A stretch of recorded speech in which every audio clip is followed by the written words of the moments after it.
Jalen Hurts is a Philadelphia Eagle, and we had to discuss this live. It's kind of an impromptu episode of the WalterFootball.com podcast, joined by Kenny Ortiz at FantasyJabber. Kenny, what's your reactions to the Jalen Hurts selection? I don't know. What? What?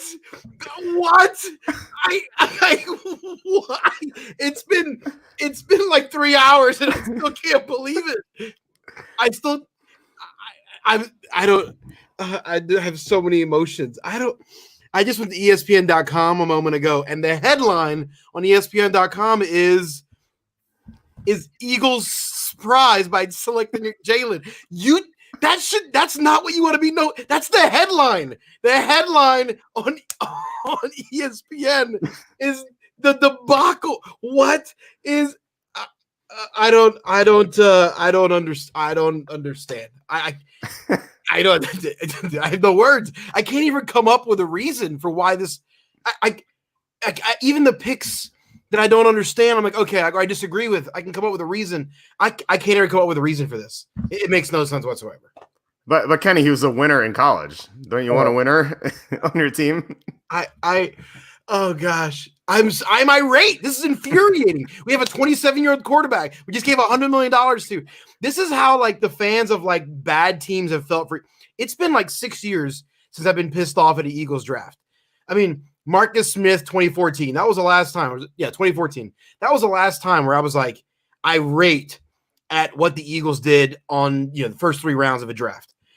And I'm sure lots of fans feel this way about their teams every year. But it's been a while. I mean, I used to feel like this a lot all through the 90s and multiple times in the 2000s. But I feel like we were on a good run. Like, Nelson Aguilar, 2015. I'm like, oh, okay. Wentz, Barnett, like, the Goddard pick. Like, this is a disaster. I thought the Packers pick was bad. I thought the Seahawks pick in the first round was bad. There are several picks in the second round that I thought were bad. There were a lot of bad picks. But what the Eagles did today is shocking that it is the worst pick of the draft. I don't know if you agree. Maybe I don't know if you agree or disagree, but it's the worst pick of the first 3 rounds by a significant margin, I think.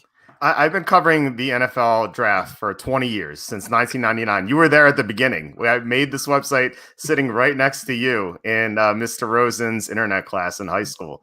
And this is the worst draft pick I've ever seen in my 20 years covering the NFL draft. I hate being hyperbolic like this. But obviously picks like Jamarcus Russell failed. Like, obviously they're terrible.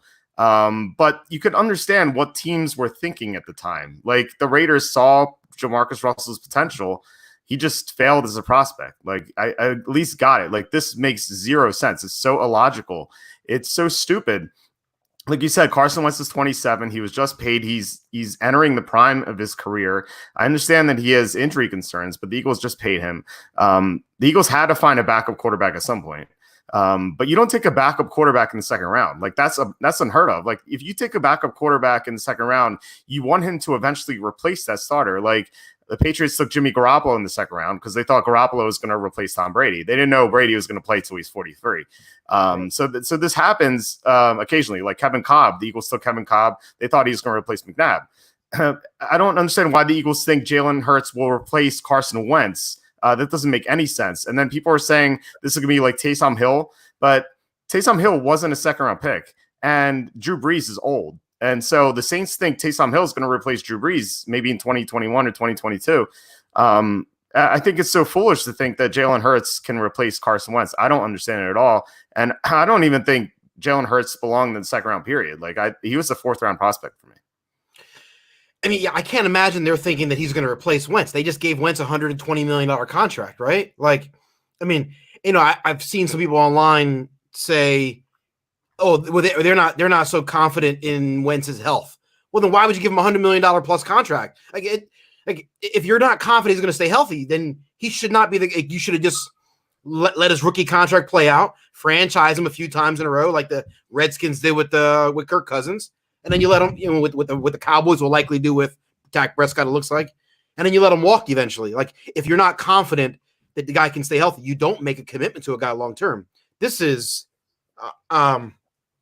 this is unbelievable. I mean, Howie Roseman, for a guy who really for over the last couple of years since from 2016, he's made a lot of good moves. He's had a couple of stinkers, but he's had a lot of good moves. This is not the kind of stuff that you expect from a guy who helped build the Super Bowl winner in 2 seasons. I mean, this is unbelievable. And, someone's saying it was Joe Douglas. I mean, Joe Douglas wasn't there when they built the Super Bowl winner. I mean, they went to the Super Bowl, they won a Super Bowl, and Howie Roseman was the architect of that team. That guy who built that team, that guy doesn't exist right now. It feels like I don't know what the heck's going on. Yeah, I don't either. Like I said, Hurts is a 4th-round prospect to me. Like he's just doesn't have the arm strength. He's very limited in what he can do. I think he has a high floor, so I think he could like at best be like a very good backup quarterback. Like I think that he can do that. He's a smart guy. He's going to work hard. That's what he does. And like I like Hurts. I want him to succeed. But you don't take him in the second round. I think, first of all, like taking him in the second round period for any team, I thought was a mistake. I had him for the most part in the 4th round going to the Steelers for leading up to the draft. I moved him to the second round to the Steelers because I just thought that there was going to be momentum for him and like teams like players like Hurts. And so I thought that, okay, yeah, I guess it kind of makes sense for like the Steelers. Yeah, maybe they replace him with Ben Roethlisberger in a year or two. Right. But yeah, I mean, like I said before, this makes no sense for the Eagles to draft Hurts. It's just so irresponsible. I don't know what happened to Howie Roseman. I don't know if he just hasn't done any prep work because of what's happening with the pandemic. I don't know. I mean, it's just so stupid that like maybe he just can't communicate with the scouts well, and he just hasn't come up with good prospects because the 3rd round pick of Davion Taylor was bad. I didn't like that at all. In the 1st round, they should have traded up for CeeDee Lamb. They let Dallas have him. They took a guy, Jalen Reagor, that teams thought would be there in the 2nd round. So he was it's a bad draft even without Hurts. And then Hurts, this Hurts pick just puts it over the top or bottom, I guess. Yeah, I get a couple of thoughts on the 1st round pick. I guess I kind of warmed up to it after 24 hours because I read, the Eagles were trying to trade up. And they were trying to trade basically from 11 on, and they couldn't get a trade partner. Everyone was asking too much. Basically, the Atlanta Falcons said, we want number 20, we want the 20. We'll swap picks, but we want your 2nd round pick, number 53. And the Eagles said, we don't want to part with number 53, which I totally understand. Okay, you can't trade up. You lose out on CeeDee Lamb. That sucks. Fine. And then you take a speedy guy at 21. Okay, and everything I read today, there were several teams that really liked Jalen Reagor at the end of the 1st, early top of the 2nd. So if they had traded back too far, they probably wouldn't have gotten him. So okay, I get it. You're reaching a little bit on the guy at 21, but you get the guy you like, and you kept the 2nd round pick. Fine, I'm fine with that because you're gonna get a safety or a tackle or a cornerback or another receiver in the 2nd round. But then you don't trade up to get the receiver you really want because you want to keep the 2nd round pick to use it on. I mean, I would trade Jalen Reagor and Jalen Hurts right now for CeeDee Lamb in a heartbeat, right? Like, I was totally okay at 5 o'clock today. I'd calm down and okay, fine. They kept the 2nd round pick. Maybe KJ Handler will drop to them. Maybe Denzel Mims will still be there. Maybe the guy from Colorado, what's his name? Chirac, whatever. I don't know. Whatever. Chirac. I don't know. What's his name? I don't know. Laviska Shenault. Yeah, Shenault, that guy, whatever. Maybe he'll slip it, whatever. I'm like, maybe there's a fast guy. I'm like that. Like you give that up for that? Like I don't understand. And I guess I wonder, like, do lots of fans feel this way every year? I guess it's been a couple years since I've been angry at the draft, and the Eagles won the Super Bowl in the last few years. So like maybe I forgot how frustrating draft day can be for fans. Well, what Bagley's saying here, he was mad at the Chiefs selecting Mahomes. The difference, though, is Patrick Mahomes has elite talent. And like the problem was he was just a little raw, so he had to get coached up. So I love the pick when it happened, but Jalen Hurts doesn't have Mahomes' ceiling, not even close. But like the Chiefs knew that Alex Smith wasn't the long-term solution. Like right. They knew Alex Smith was only going to be at max their quarterback 2 or 3 more years maximum. So like they needed a quarterback. Like the Eagles are saying Carson Wentz is our quarterback for the next 7 to 10 seasons. So we just gave him $125 million. Like that's why you did what you did. That's why you drafted a receiver specifically who's good at the things that Carson Wentz likes to do. Like they specifically okay, Carson likes to throw this kind of ball, this kind of route. You specifically draft Jalen Reagor because he's specifically good at the things that Carson Wentz likes to do, which is perfectly fine. I have no problem with that pick. So of course they're not thinking Jalen Hurts is their long-term quarterback. Well, then why do you take him? What the best case scenario is he's a great backup for 2 years, and then he develops and they trade him for a high first-round pick to a quarterback team or a team is desperate for quarterback in 2 years. That's the best case scenario, right? Well, that's what teams do when they take quarterbacks in the 5th and 6th round. They're like, we're going to develop this guy and trade him for a 2nd-round pick. So you're not going to get a 1st-round pick for Jalen Hurts. Speaking of trades, you were talking about Lamb. If I had CeeDee Lamb right now and you came to me and you're like, I'll give you Jalen Reagor and Jalen Hurts, I'd be like, can you throw in a 2nd-round pick too? It just makes no sense. Like the fact that they wouldn't part with the 2nd-round pick, considering that they knew that they were targeting Jalen Hurts in the 2nd round, just doesn't make any sense. Like they could have gotten an equal quarterback in the 3rd round, and just traded the 2nd-round pick for CeeDee Lamb. Like I would take James Morgan over Jalen Hurts. I think James Morgan from Florida International is a better prospect than Jalen Hurts is, and he's still available. Like the Eagles could have taken him or Jacob Eason, who's available, or Jake Fromm, who's still available. Almost every quarterback's still available from this class. They could have taken one of them in the 4th round. I don't understand why they would take Hurts in the 2nd round. Like I feel like repeating ourselves at this point, but it's just we had to get on and discuss this because it's like I said, I think it's the worst pick I've seen in 20 years, just because it makes zero sense. Like I can't define like a reason for this unless the Eagles know that they have a trading partner. Like maybe the Steelers want him so bad and then they can get a 1st-round pick for him. That's not going to happen, and it doesn't make any sense. I actually, in fact, as soon as the pick was made, immediately it took me, the first words out of my mouth was, "Oh, they're going to trade him to the Jags." Like, I mean, it literally came out of my mouth. I said, "Oh, they're going to get Nyakwe. They're going to oh my gosh, this is amazing." That was my initial response. And then it took me like 30 seconds to go, wait a minute, why isn't it a trade? And then it's like, then I'm waiting another minute or two. Then I'm like, okay, where's the trade? And then 3 minutes goes by. And then another pick. And I'm like, why have they not traded? Where's the trade?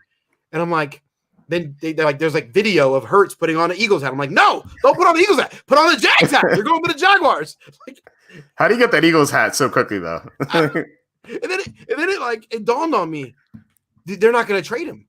This is, and I texted you immediately. They're going to trade him, right? Like this is going to be a trade.